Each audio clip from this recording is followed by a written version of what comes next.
Well, if you were going to be my squire, Kay began. Arthur frowned. Who say I was? Kay grinned, throwing an arm around Arthur's shoulders.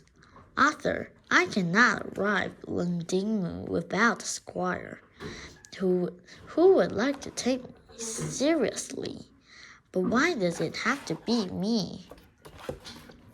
Because you're my little brother, and you want me to win. Arthur sighed, shaking his head as he bent to pick up the bag.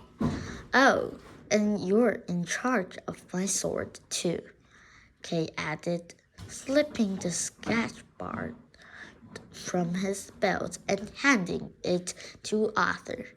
See that you keep it well oiled and sharp, she instructed before mounting his horse.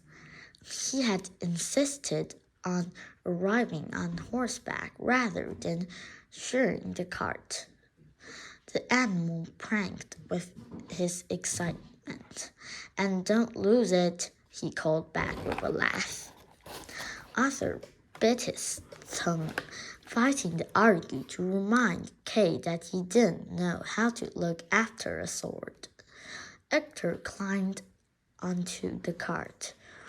Right then, unless you two have forgotten anything. Arthur looked around from Emery's and saw his cart pulling out ahead of them. Hector snapped the reins and their horse began to follow slowly, then gradually to pick up speed.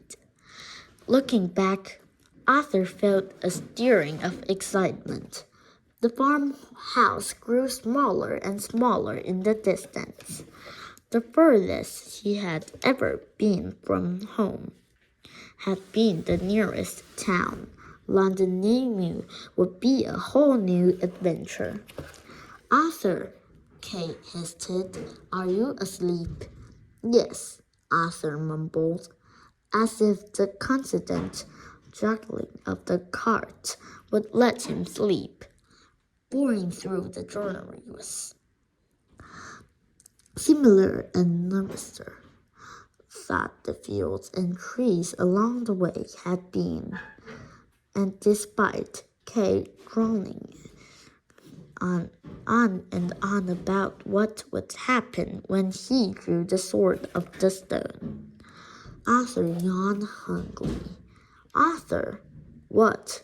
He looked around. Where are we? The light was fading, and it was colder now. The landscape finally looked different, shallowed and gloomy.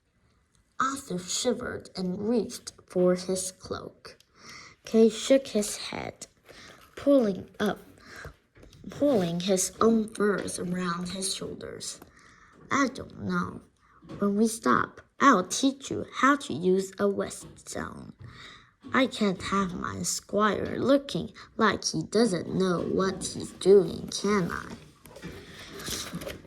I wasn't long before their father found a place to sleep for the night. Arthur and Emery set up camp, whilst Hector and Kay used the last of the light to hunt their supper. Kay had talked so loudly as they headed off that it would be a marvel if they caught anything. Your brother seems very sure of himself, Emery observed, as they sat beside the fire they had built. He is, Arthur chuckled eventually. He'll make a great leader.